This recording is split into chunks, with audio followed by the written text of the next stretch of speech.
everyone, and welcome to another installment of Astronomy on Tap.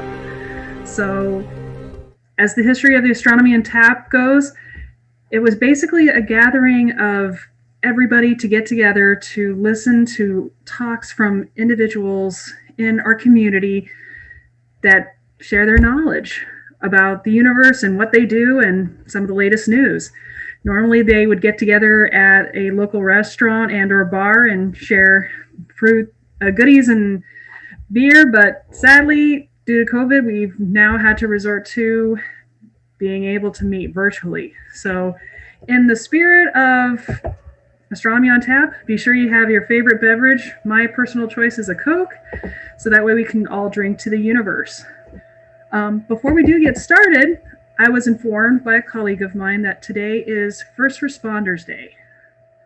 So if you have your beverage, I would like to propose a toast to our first responders.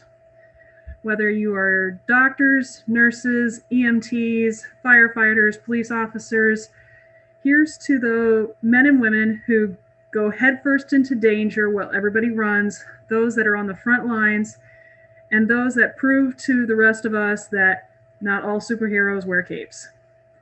Cheers to you guys. Thank you. All right. Now on to our amazing presenters. So allow me to first introduce to you our first presenter. She is the first presenter we have today is Katie Raney. I apologize if I butcher your name. She works for the Texas State Parks and is a regional interpretive specialist supporting interpretation and education about 18 state parks in Central Texas. And outside of work, she enjoys hiking, backpacking, binocular astronomy, and she loves some of her pets. And I'll let you be able to see some of her pets, and I'll let you guess what some of those pets are. So with that, Katie, you have the floor.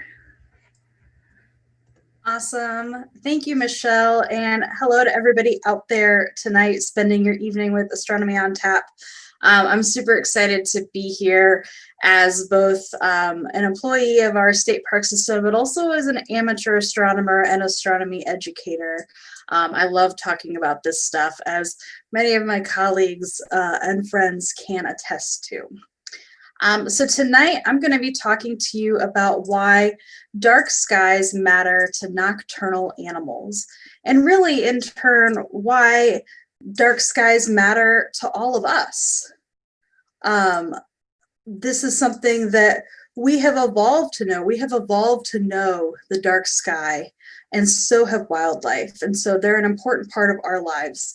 We're going to talk about a lot of different animals tonight. Some of them are native to Texas, but some of them are exotic animals or animals from outside of Texas or the US, because we've got some really interesting ones out there, and because I do have some exotic animals that live in my house that I would like to use to talk about some of these amazing adaptations. So, as I mentioned, we've evolved as humans to live by a light and a dark cycle, or by night and day. And so have the wildlife and the plants that live all around us. And this cycle influences us the moment that light hits our retinas. That light is transferred into our brain by neurons, triggering the production eventually of melatonin in our pineal gland. And if you've heard of melatonin, if you're like me and have had any trouble sleeping during this pandemic, you know that the melatonin influences how you sleep, and it triggers a whole bunch of other responses biologically, like lowering your body temperature, decreasing your appetite, and decreasing your metabolism. So by living by this light and dark or day and night cycle, our body is adapted to it. And if you've ever maybe worked a graveyard shift or had to stay up late at night, many nights in a row, you know how that throws you off. You know how it doesn't feel good for your body, because that's not how we've evolved. Animals have evolved the same way. And nocturnal animals actually rely on the natural night to survive. They've adapted to it. Now, when you think about a nocturnal animal, we're talking about ones that are awake at night and asleep during the day. By contrast, you and me, we're diurnal. So we're awake during the day, we sleep at night. There's also crepuscular animals. They're awake during the early morning and early evening hours, and they sleep during the middle of the day and the middle of the night, which honestly is the type of animal that I would like to be. I think that sounds great. So when you think about nocturnal animals, a lot of people, the first one that comes to mind is this guy right here. A great horned owl. So I think of these because they've got their big eyes, and owls are kind of the masters of the night. And by looking at them, we can actually see some of these adaptations to living at night. And the first is, of course, those eyeballs. They're huge. Generally, nocturnal animals who hunt at night are going to have really big eyes. And even if we look at the skull of an owl, we can tell that this is a great horned owl skull replica. Compared to the skull itself, those eyeballs are enormous. And they're facing forward, which means that they are binocular vision, so they're out to look for prey. The same goes for another nocturnal animal. This one is for the skull of this is a replica of a bobcat. And so you can see we've got more big eyes, and they're facing forward. And that's telling me that this animal can probably see pretty well at night, and it relies on those big eyeballs to survive.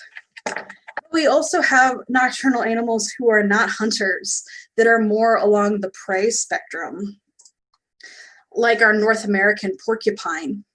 Now, these guys, we can tell that they can't probably see very well at night because they have teeny tiny eyeballs compared to the rest of them, but they've got a big nose to help sniff.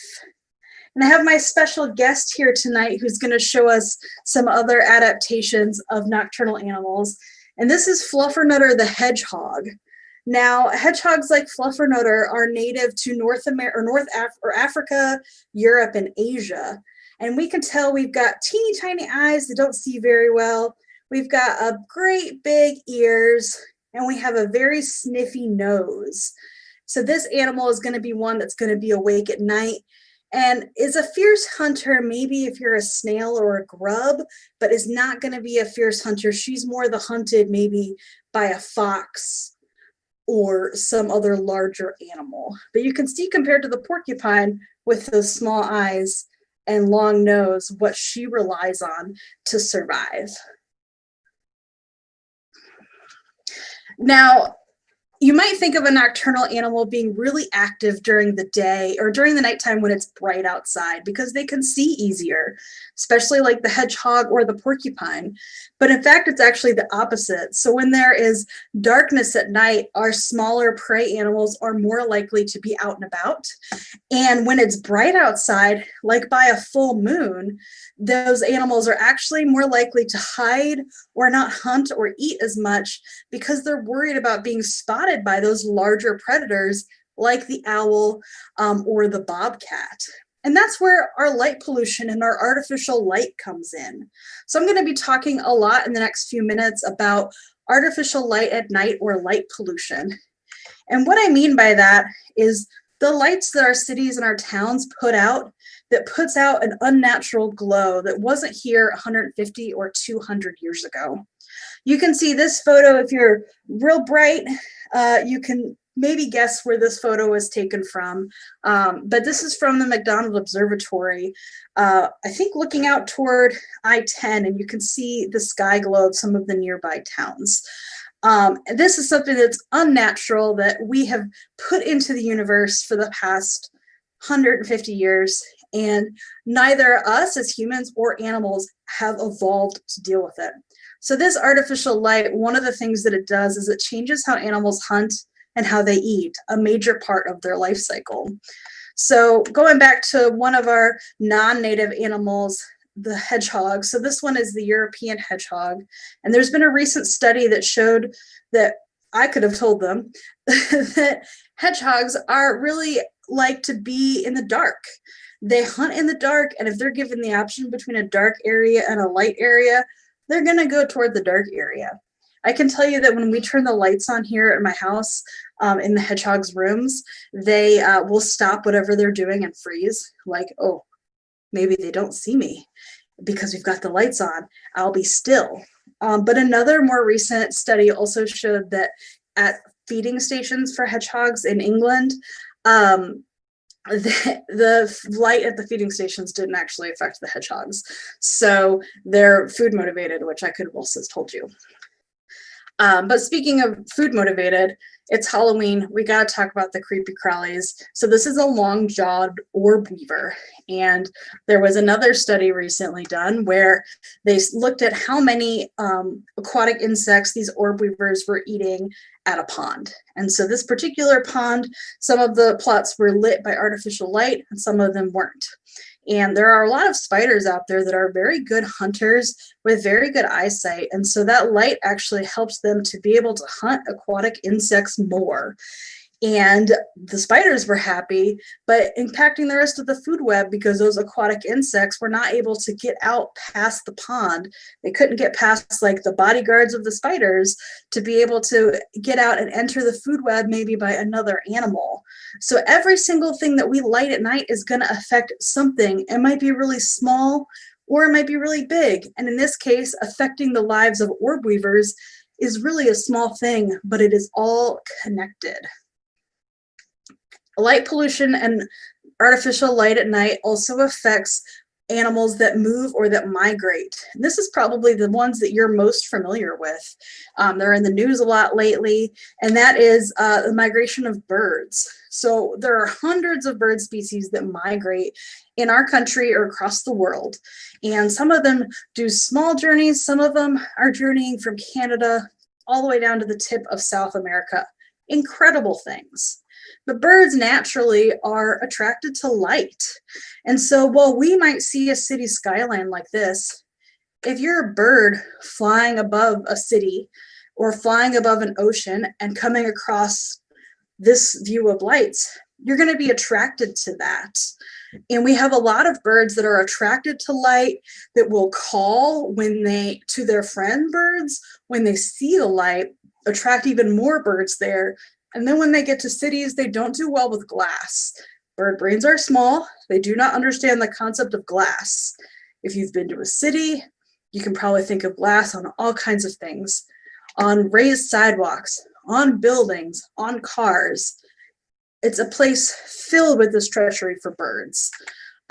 Some birds like ruby-crowned kinglets, ovenbirds, and white-throated sparrows really are the ones that are most affected, are migratory birds that are most effective by lights in cities. Luckily, there are some ways that we're raising awareness. You may have seen on Facebook or on the news about turning lights off for birds. That's something you can do or you can encourage your workplace to do. And I'll share some more resources with you at the end of the program as well. But think about it from a bird's point of view. 200 years ago, they would have been able to fly across the landscape and maybe just see lights from fires or from lamps. But now there's places that birds migrate over where they will always see sky glow from cities and towns.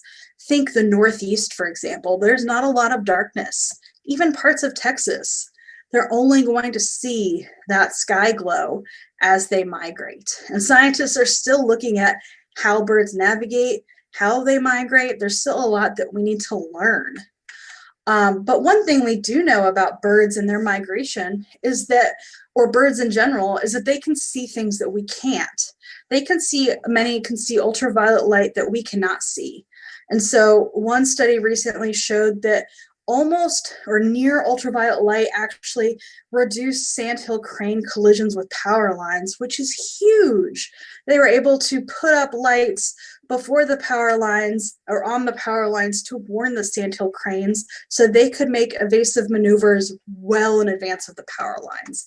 So there are solutions that are coming forth. It's not all doom and gloom about our bird friends, but there is still a lot more work to be done. Another flying animal that's affected by light pollution, if you are from Texas or you live here, I bet you know what I'm going to talk about. Our bat friends. So we have lots of bats that migrate through Texas and also live here all the time and rely on the skies for hunting. And an unnaturally light sky can impact how they hunt.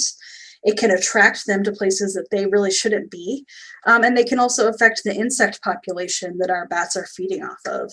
Bats are hugely important to the ecosystem and also to us as producers of agriculture. So these guys right here, these Mexican free-tailed bats, they're worth billions of dollars of pest control.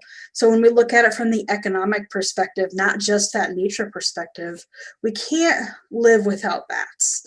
And in fact, I think this week is National Bat Week, so we can raise our glass to that as well for being really important parts of our lives and of nature. Recently, scientists have shown that in an urban area where there's a good amount of tree cover and artificial lights, the bats actually do okay. But in an area where there's not a lot of tree cover and artificial lights, that does impact the bat population. And the last moving animal I'm going to talk about is another one that gets a lot of attention because it's such, I think, an emotional plight. And that is baby sea turtles. So baby sea turtles are on their own from the moment they hatch. Mama lays them in the sand, and then she says, peace out, and goes back into the ocean. And when these guys hatch, their only instinct is to get to the water. They are single-minded, need to get to the water. Their brain somehow knows that they need to get to the bright place, because if you think about the ocean at night, it's going to be bright from the reflection of the moon and the stars. Might look something like this to the turtles. This is their bright spots that they're going to be looking for. But what do we do on our beaches? They're popular places to live and to vacation. I bet some of you like beach vacations. So you might build things as close to the beach as you can get them sustainably. And that's going to impact the turtles when they come out. So imagine for a moment that you are a just hatched turtle. The only thing you know how to do is to go to the water, go to where it's light. And this is the scene that you're faced with. We've got sort of bright lights on the left-hand side. It's a little bit dimmer, but also still bright on the right-hand side. Which way would you go? Which way is the right decision? And if you're a turtle, you don't know that. And you might end up going to the left, which is not where you would want to go. There have been some cases where resorts have been built on the other side of a highway, and so turtles have tried to go across the highway. It's not great for them. They're a really common prey animal because they're very small, and so we need to help them out to give them their fighting chance that they were evolved to have to go toward the light ocean instead of the light beach area. Now, studies have also shown that they are less attracted to like warmer toned light. So maybe even like the light in this picture would be great for turtles because they don't really mind that. It's more that like bright LED light that really affects them, that blue tone, kind of in the background here, actually. And speaking of animals that get eaten a lot, some of my favorites are amphibians. And they are ones that are preyed upon by all kinds of other animals, a little nugget to eat. And they're also affected by artificial light at night. So we see that toads and frogs, they call at their ponds for a lot of reasons, but one of the reasons they call is for attracting a mate for reproduction. And so science has shown that they tend to call less at ponds that are artificially lit. And so that's going to impact their eventual mate finding and reproduction if they're not able to do those activities. There was another recent study on the common toad, which, by the way, is not what this picture is. This is a Houston toad, my personal favorite toad, very charismatic, as you can see. But this particular toad the study was on was, they think that the artificial light at the ponds affected its hormones and it made mating not as successful, which is really bad for the next generation of frogs and toads. And that's going to change their future and could possibly change all of our futures. And that's why we work to protect the night sky and Texas Parks and Wildlife, and why we like to spread the word, because by protecting the night sky, we're protecting more than just a pretty view of the stars. We're preserving the natural night that animals depend on to survive. And one way we do that is to try to reduce our artificial light at night at parks and our light pollution that we are contributing. You know, we can't have our parks look exactly like they might have looked 150 years ago because we need lighting for safety and security, just like you do at home. But we are working toward retrofitting fixtures and basically just making our parks a welcoming place for people and animals. So you can visit some dark sky parks. We have 5 that are currently certified by the International Dark Sky Association, including Devil's River. The last one on the list is a night sky sanctuary, which is amazing. That's one way that you can kind of contribute to the cause. Come see our beautiful stars. But if you can't make it to one of these, we've got 83 others that you can visit that are going to have a good view, whether it's McKinney Falls in downtown Austin or Palo Duro in the Panhandle. Lots of options for amazing night sky views.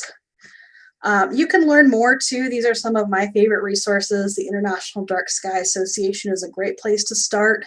If you work in a city or would like to evaluate your workplace or your home, you can look into the Fatal Light Awareness Program, or FLAP, which started in Toronto as a response to bird collision with skyscrapers. And they've got some really great resources.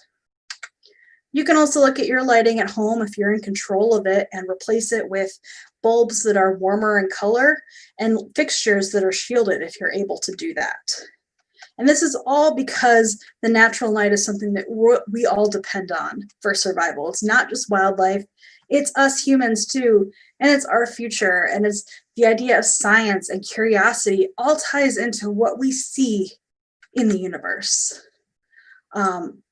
When the last star fades away behind the ugly glow of our own creation, I suspect public interest in astronomy will simply fade away with it. After all, how do you convince someone to care about a forest wilderness who has never wandered in a meadow, climbed a mountain, or even seen a tree? You're here because you're interested in astronomy, and this is something that you can contribute to, whether it's making your own backyard a better place for wildlife, talking to your workplace or to your city, visiting a park, or educating others. We can all help to protect our natural night for wildlife. So thanks, y'all. I think we've got a few questions, but we do have the next several minutes set aside for questions, and I would love to talk to you about animals, or if you have any questions about observing in state parks or astronomy in state parks, or what state park you should visit for whatever activity, I'm here for you. Awesome. Thank you for that wonderful presentation, Katie. It was very informative. I know I learned a lot. I also love the picture of all the different animals. They are really unique. All right, so our first question comes up from Sandra, and she asks, what are some good arguments to give as an example to convince neighbors to turn off their lights at night? I feel many people still think it is safer with lights out during the night, although research does not support this feeling. So there are some amazing resources on the International Dark Sky webpage.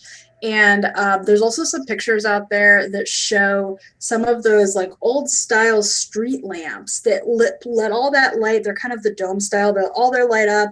And there's actually a person standing underneath the light and you don't even see it because they're shrouded in shadow and there is glare. Those are really impactful. So if you're able to even replicate that, like take a photo in your yard or in their yard, depending on how close you are with them, it's so impactful for me to be like, oh my gosh, I didn't even see the scary intruder in the corner because the light was so bright. And you can also be a good example and demonstrate that at your own house if you're able to. I will say here at my house, we have a front porch light that's shielded. It's a dusk to dawn bulb, so it is on all night, but it is shielded and it is a warmer color. So all the animals that live in our front landscaping, because we plant all native plants, and we've got tons of lizards and skinks and snakes in there. They love it. And that's kind of how we're promoting our dark sky agenda. But we also have our power company that has a really bright light on the pole, like literally in our neighbor's backyard, that we have no control over. So it's what you have control over, and maybe you can lead by example in that way. Absolutely. I know for sometimes I use as an example and with some of my neighbors, I said, here's my electricity bill before I changed some of my lights. Here's my electricity bill, what it is. And sometimes money speaks. So by showing that can definitely encourage your neighbors like, oh my gosh, I can save X amount of dollars by just switching this. Sometimes it's worth it. Absolutely.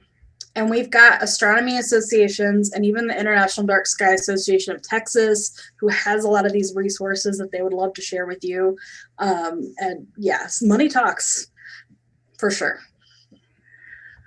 All right, we got a question from Facebook. They ask, how are precisely the bats affected by artificial lights? So a lot of it gets into when they're looking for their prey. So insects. So you would think, right? Insects are attracted to artificial light. If you look out at your porch light, you'll see lots of insects. And then the bats are going to come get the insects. But then that opens them up to more predation because the owls and the ringtails and the raccoons and all the animals that eat bats are able to see them, or with collisions with things like cars and buildings. They like to roost in darker areas too. So even some of our underpasses where bats roost, they'll like it if it's dark and they won't like it as much if it's light. Maybe they just seem to know what's best for them in that way. Awesome. All right. Another question. In studies which look at impact on wildlife due to artificial lighting on a pond, are those lights above the pond, under the pond, or around the pond, which affects the most? That's a great question. I don't know specifically a lot of the methodology. I mostly read the abstracts, so I don't get into a lot of the methodology. It's not my area of expertise. But if you look on the International Dark Sky Association's website, they have a link to the ALLEN database, which is the Artificial Light at Night database. And that combines or curates all research that's done about artificial light at night. It is a great resource. It's what I use to do this talk, and I would recommend you take a look at some of those in there. On my slides, I put the research. You can also email me and I can send you links too. All right, we have another question. It says, how would you even start with a local city or government with working towards reducing light pollution? That's a great question. And the cool thing is that you're not alone in that, and that other people have done that before you. So you can draw on some of those resources. There are cities and towns all over the state and all over the world, really, that have done this. We have cities in Texas that have passed dark sky ordinances like Dripping Springs and Fredericksburg and Fort Davis. We have cities that are dark sky certified like Flagstaff, Arizona. So you can get in touch with some of the representatives from the International Dark Sky Association, or like I said, maybe your local astronomy club if they've done work toward it. There's also Friends of the Night Skies groups. There's a lot of other groups that are also working toward this. So you are not alone. And I'm sure that they would love to get more people involved in the cause. But everything from like templates for letter writing to what you might say to a city council has all been done before. Sometimes successful, sometimes not successful. That's how being active in your local community works, right? But it's definitely possible. I know when I drive around my town at night, I'm like, oh, I need to write a letter to this gas station. I don't know if that'll work, but sometimes I feel like I just need to try. All right, another question is, do all baby sea turtles hatch during the night? I'm not sure because I don't work or live on the coast. That's a great question. Do you know, Michelle? I know when I visited Florida once that we saw, it was really cool because there was a bunch of students that were a part of the university there, and they literally like lined the beach where they knew a bunch of sea turtles would lay their eggs, and they basically acted like a imaginary wall that says do not pass go, and they basically said, oh, there's a sea turtle, lift, rotate, go that way. So they were coming out during the day? And they were coming out during the day and coming out during the night, and just basically if they saw any type of sea turtle hatch, they're like, you go that way, little dude. Awesome. Yeah, I know on the Texas coast specifically, there's numbers you can call to report any baby sea turtles or nests that you see. So another way to get involved is just by being aware when you're out there. All right, next question. What happens to animals, insects, even creepy crawlies when a natural solar eclipse passes by? Oh, I had the great pleasure of driving to Nebraska for the solar eclipse of 2017, and it was wild just from my personal experience. Like the crickets started chirping. Some of the birds, they just sort of quieted down because it happened, in the afternoon where I was. And so it was very surreal because it really does mimic early evening or early morning where things are settling in. And I would imagine that there might be a little confusion among animals as well, because they're maybe perhaps not expecting it to get dark. But it was a very marked response in the wildlife. And that's definitely something that's been studied. So I specifically was in sort of like an open prairie, grassland, mixed forest area. So it was mostly crickets and birds that I was really aware of how they reacted, but it was extremely noticeable. All right, next question. What about local state park and reducing light pollution? What avenues can they go through that? How can a local state park? Yeah. So the first thing I like to suggest is to look at the lighting. So if you are, a volunteer and like you want to look at a state park's lighting, get in touch with the people at that park and they'll let you know what they need. But just being there at night and being able to see what lights are really bright, what's not shielded, what is shielded, what the bulbs are, what the temperatures of those bulbs are. That's going to be the very first thing to do, is just to look at those lights. And then maybe you can evaluate, is there stuff you need? Is there stuff you don't need? Just kind of depends on what that kind of baseline survey says. All right, are there any other questions for Katie? What's your okay, we got a question. What's your favorite park to go to on a guided night hike? Thanks, Louisa, for that question. Um, so there's so many options. I will say Brazos Bend State Park just out of Houston is really fun to go to at night. They've got some great trails that are flat and even, which is what you want at night because you don't want to be worrying about your footing. You want to be thinking about where you're going, what you're going to see. And at Brazos Bend, you can see birds and amphibians, but also you can see the red glow of an alligator's eye if you look carefully. And I think that's just really thrilling to be able to see at night from a safe distance. But really, I really love night hiking, not only to enjoy the wildlife, but also to look at the stars and whatever planets are out. There's a whole realm of it. I love combining both of those, wildlife watching and astronomy. So I would say you could do that also at many other state parks. All right, one other quick request. They want to see the hedgehogs again. So they are asking, where are the hedgehogs? Well, the hedgehogs, like I mentioned, are nocturnal. And we just hit sundown here. So they're actually, Fluffernutter went back to sleep, I'm sure, for a couple more minutes. We usually get them out at like 8 or 8:30 every night. And then the one closest to me is a foster hedgehog who's very grumpy. So unfortunately, no more hedgehogs for tonight. I'm sorry. All right, one last fun question. Since we're kind of getting close to Halloween, what is your favorite Halloween candy? Anything gummy. Or should I say Milky Way? Because it's like an astronomy thing. Yeah, anything gummy. I'm all about it. All right, are there any other questions? All right, if there are no more questions, thank you, Katie, for your awesome presentation. We're now going to switch over to Samantha and have her give her presentation. All right, so just to give you a little bit of a background on Samantha, Samantha is an informal educator and has a particular fondness for astronomy and wildlife. She is a volunteer manager at the Witte Museum and happily volunteers for Astronomy on Tap and the Taste of Science of San Antonio, as well as the Texas Parks and Wildlife. In fact, I think she mentioned she was an ambassador for the Parks and Wildlife, which is really cool. She loves helping people learn and to keep connected with the wildlife all around us. and she's looking forward to witnessing things including a solar eclipse, aurora borealis, and hopefully in 2061, Halley's Comet comes back. So, Samantha, take it away.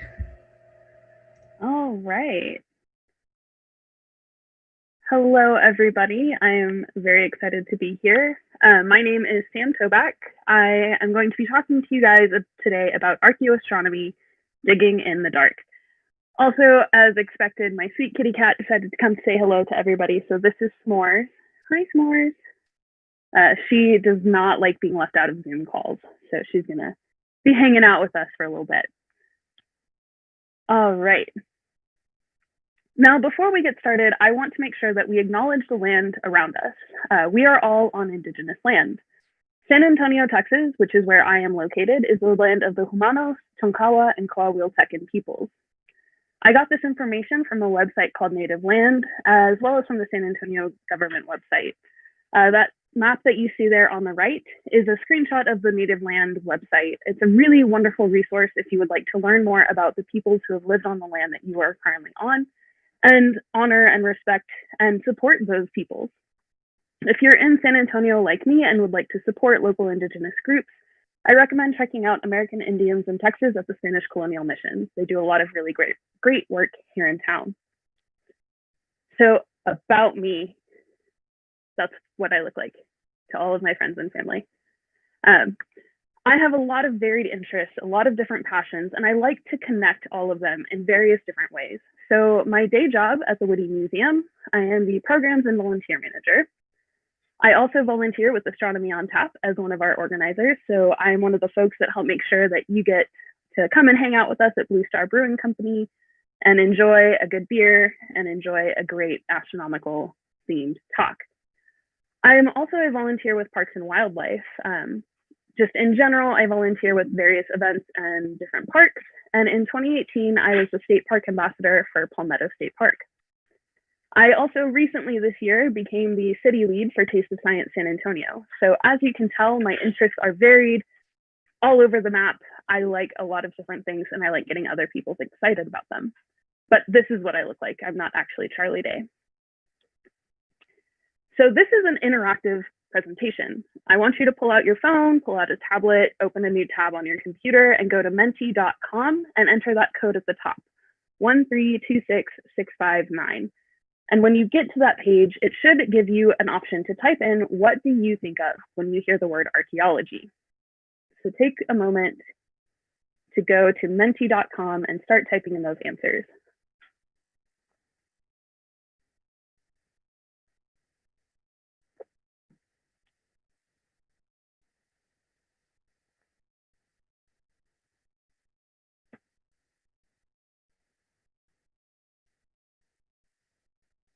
All right, so we're starting to see those come in.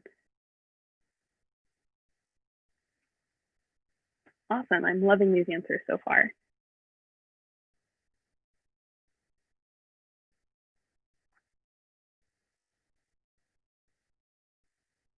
Awesome.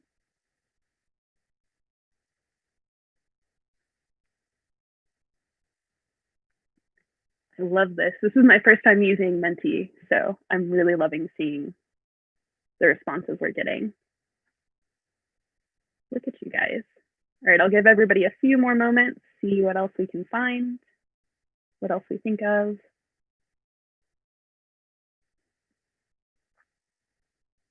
Love it. All right. Cool. So we have a few different ideas of what archaeology is. We have a few different things. So what is archaeology? The definition of archaeology is the scientific study of historic or prehistoric peoples and their cultures by analysis of their artifacts, inscriptions, monuments, and other such remains, especially those that have been excavated.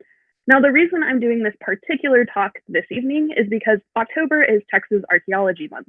So Texas Historical Commission celebrates Archaeology Month by getting people all over Texas and hopefully all over the world excited about archaeology. Now, our next question is, what is astronomy? Astronomy is the science that deals with the material universe beyond the Earth's atmosphere.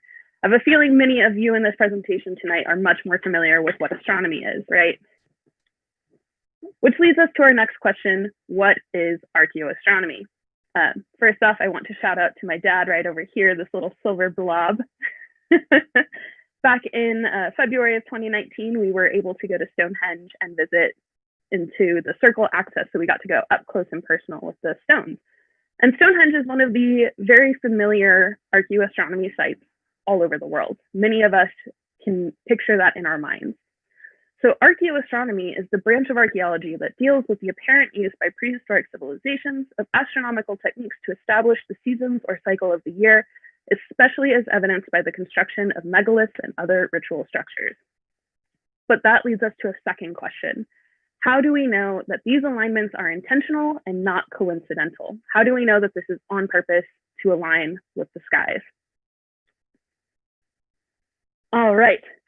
Oh, look at all those icons. This is so exciting. So we are going to have a quiz portion of this presentation as well. Unfortunately, the only thing you get as a prize is a virtual high five from me, but you're going to get a question here in a second. The faster you answer, the more points you get.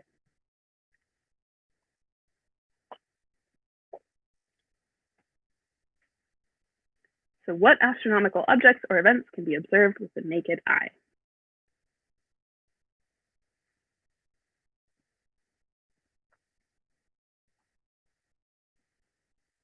Time's up. Awesome. So I see a lot of really great answers here. The correct answer is a lot of things. Now, many of you put things that are indeed correct. Unfortunately, Menti only let me select like 5 correct answers. So awesome. All of these are perfect. Good job, everybody. We're going to start by talking about Chaco Canyon and how this culture observed the sun. So Chaco Canyon is in northwestern Arizona, or New Mexico. Sorry, I was looking at the word Arizona there. And Chaco Canyon was inhabited by Puebloan peoples about 850 AD to 1250 AD. Sorry, I had to knock the cat down. These people are the ancestors of modern day Puebloan tribes, as well as the Hopi peoples. So we know that these people have continued to make observations of the sky. And we know that the people who were living in Chaco Canyon between 850 and 1250 were making intentional observations of the sun. So we're going to focus in on Pueblo Bonito tonight. Pueblo Bonito, as you can see in this layout image here, has a wall that dissects the building. And that wall is aligned perfectly due north. It's a perfectly north-south alignment. And I should have made this one of my questions. What star do we know is directly north? If we're looking at the night sky, we know that if we can see Polaris, that is due north. However, when these people were living there, Polaris was about 5 degrees away from where it is today. So they did not have Polaris as a guiding North Star. Although it was very close to the North Star, or to north where it is now, it was not that key central point where we know exactly which way is north. The only way for people to know the direction of north is to make observations of the sun. So the sun casts a shadow throughout the day from sunrise to sunset. And when the sun reaches zenith, which is the highest point in the sky, that shadow points directly due north, which you can see right there, we hit zenith. As that sun continues to move throughout the day, it's moving that shadow back and forth throughout time. And if you observe the shadows that the sun casts over time, you're able to figure out, yes, that direction is due north. For me, where I am, that way is due north. If I were to observe the shadows, I would be able to recognize that. All right.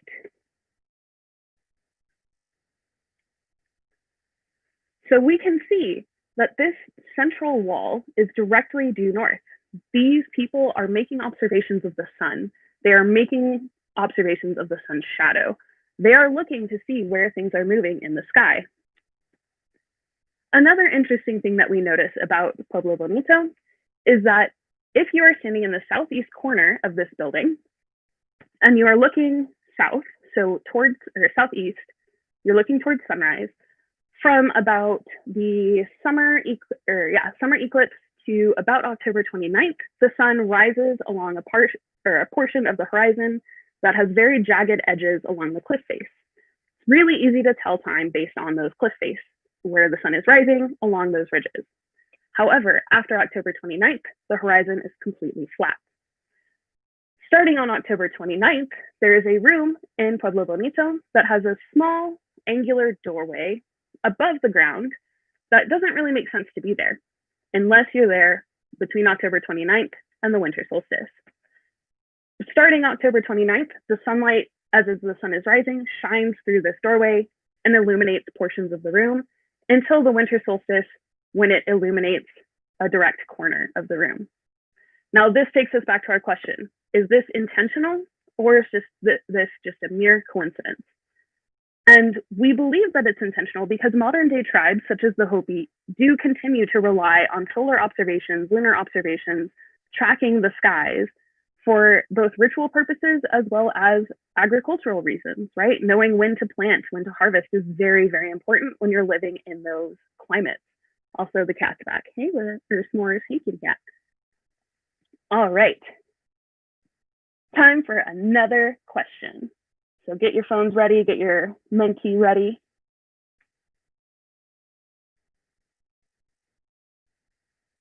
Pueblo Bonito was the largest building in the continental US until the 1800s. Is this true or false?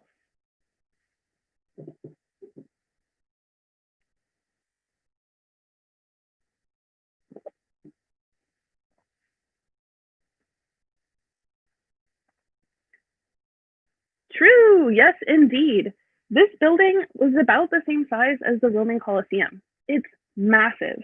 These people are intentional builders. They are constructing these buildings with purpose, with intent, which is another reason that we believe that this is intentionally aligned with the sun, intentionally aligned north-south. Now let's move into the Lower Pecos. Now the Lower Pecos is particularly special to me because I can get there much faster, right? The Lower Pecos is about 3 hours west of here in Del Rio, and we're going to be focusing on the White Shaman Preserve. So you can see on this map here, White Shaman as it relates to San Antonio. This cat, y'all, she is eager to be part of our Zoom tonight. Hi, kitty. All right, so third question of the evening. Get your phones ready, get your tablets ready. Where specifically do we find examples of Pecos rock art? Do we find it in caves, on pebbles, on pottery, in rock shelters?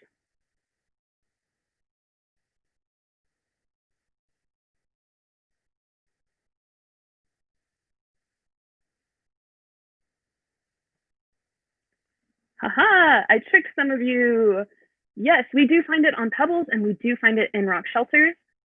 The places where these people lived were not deep enough, geologically speaking, to be called caves. These are shelters, cutouts in the side of rock faces, such as this one here, which is the Fate Bell Shelter at Seminole Canyon State Park or just outside of Del Rio in Comstock. We also find it, hopefully this will show us the answers, perfect. We also find their art on pebbles. We call these painted pebbles, and we find them scattered throughout this region. These people did not make pottery, or at least we don't find archaeological evidence of them making pottery. They lived here between 2,000 to 10,000 years ago, so a very, very long time ago. We find their art in rock shelters and on those pebbles throughout the region. Now, like I said, we're going to focus in on White Shaman specifically, because not only am I more familiar with it, but the Witte Museum offers tours to this site. So you can go and you can see this rock art in person. It's incredible to see. I will warn you, it's a very tough hike. It's about a mile vertically down, a mile vertically back up, but it's so, so worth it. There are still a few times available for December tours, and the 2021 dates will be coming out early or sometime next week. You can find that information on the Witte's website, wittemuseum.org. I don't know if y'all can see my cursor, but I'm gonna try to describe what I'm pointing out with my cursor as well. So we have this white figure here in the middle, the White Shaman, and it is called the White Shaman because when European and post-European explorers came to Texas, essentially the people who look like me, right, they found this art and they put their own interpretations onto this art. And they said, oh, this is a very important figure. It's probably a shaman.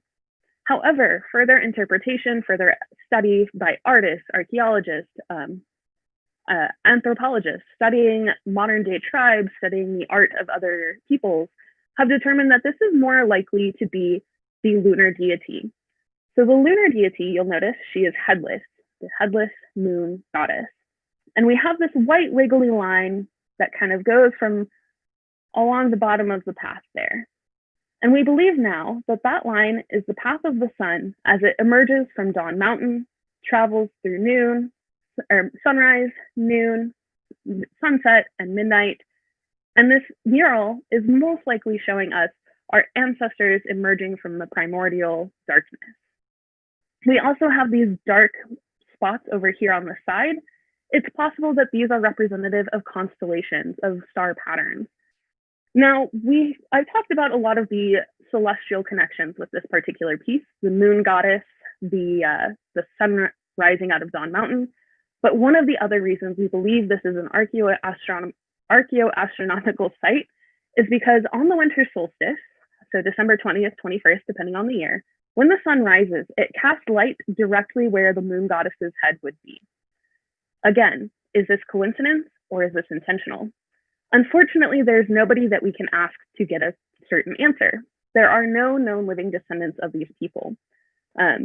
The Witte tribe in northern Mexico has very similar stories and very similar art, and so they are very studied to understand how we can interpret the people of the Pecos, but there's nobody alive today that I can go to and say, hey, what does this mean?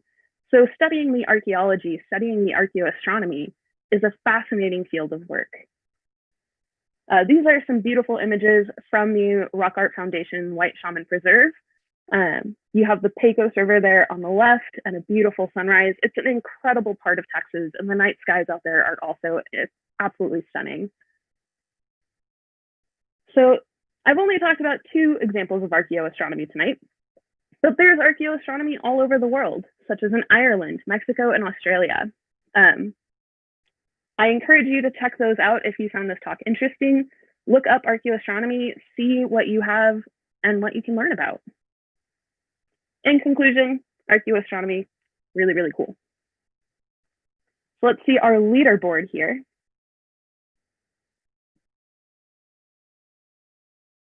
Oh, that was close.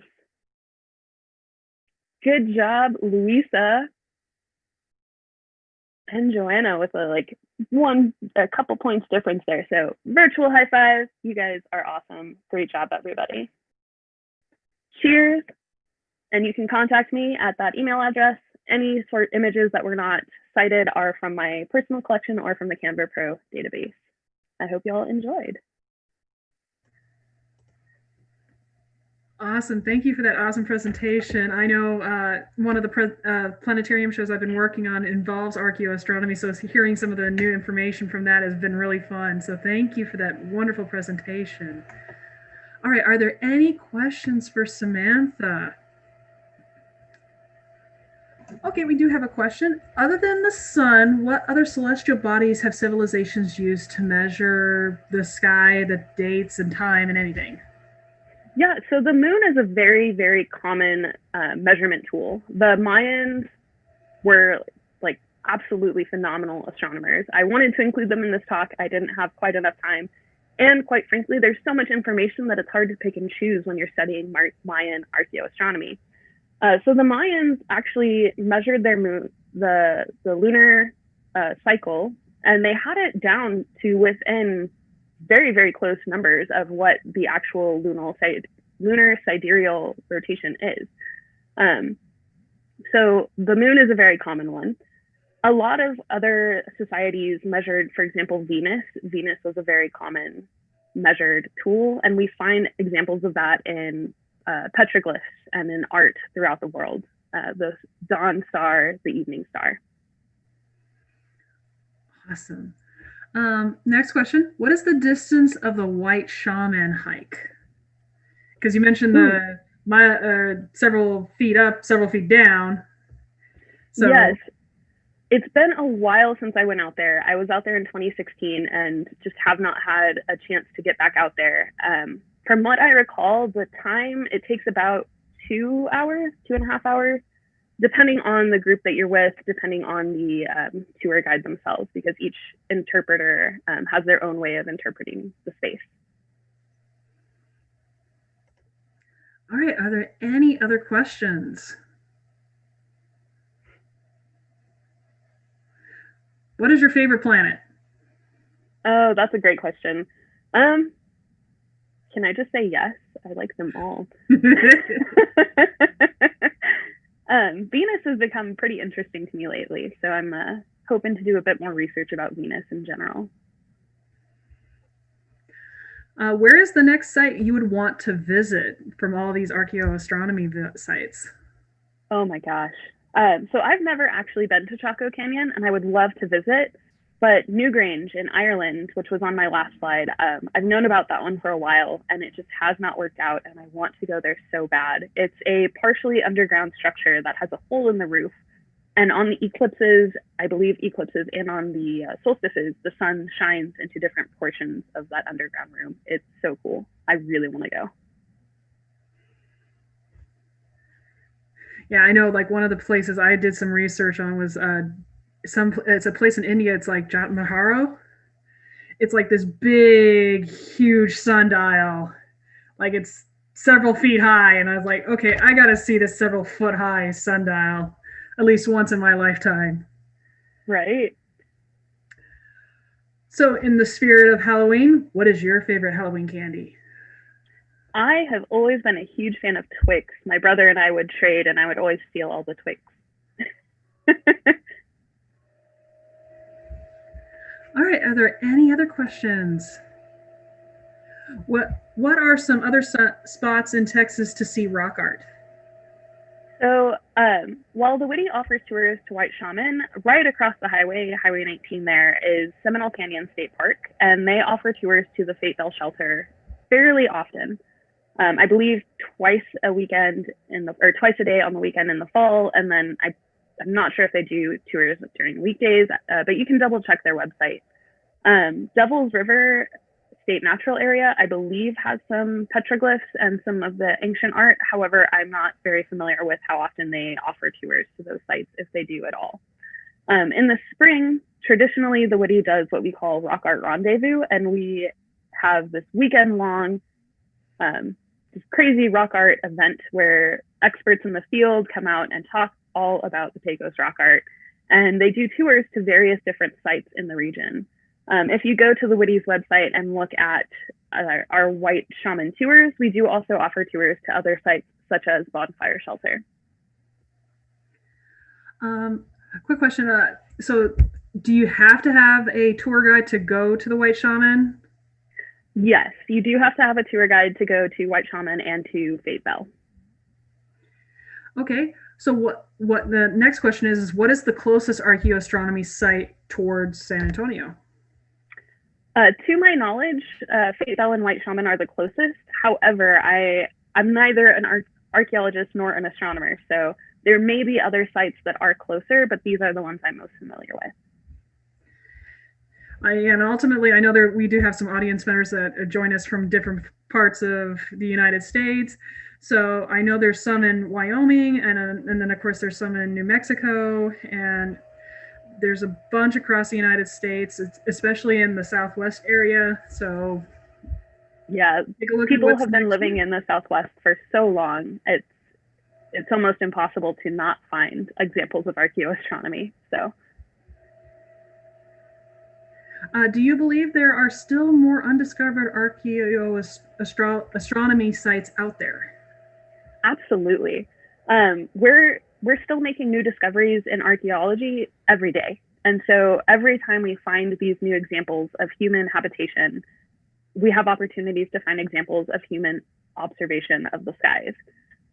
There are, of course, those highly recognizable sites, and within those highly recognizable cultures, we're still finding new information. So I'm sure that there's more information from Mayan astronomers that we have not discovered yet, as well as, of course, the people of the Pecos.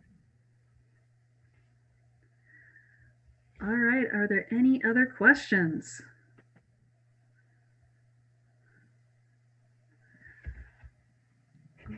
All right, if there are no more questions, Thank you, Samantha, for an amazing talk. Thank you, everybody, for joining us for Astronomy on Tap. Hopefully, we'll get to see you guys next time, sometime in November. We're currently having it scheduled as we speak. So until next time, cheers to the universe and have a happy and safe Halloween.